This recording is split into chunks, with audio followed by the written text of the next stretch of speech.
Hello guys, काम चल रहा है इधर इधर ये जो काम चल रहा है, ठीक है। एक गोगा बॉय बैठा है इधर, ठीक है। उसको समझ में नहीं आता मैं क्या बोलता हूँ क्या नहीं बोलता, उसको कुछ बात सुनाई नहीं देता। हाँ, তো এই যে আমাদের প্লেয়ার রেডি হয়ে গেছে, ঠিক আছে। এই যে মাল উঠছে, ঠিক আছে। এখন ঝালাই করছে খালিক खालिक मियाँ ঝালাই कर रहे हैं इधर, देख लो।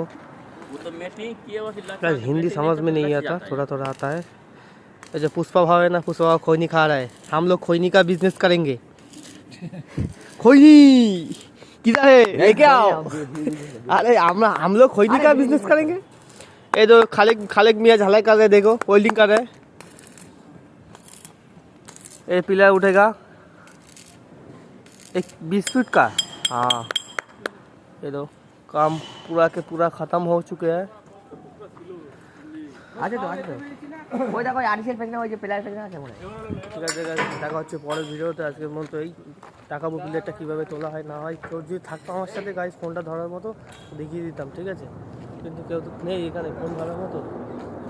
তো চলো গাইজ, দেখা হচ্ছে পরের ভিডিওতে। Tata, good bye.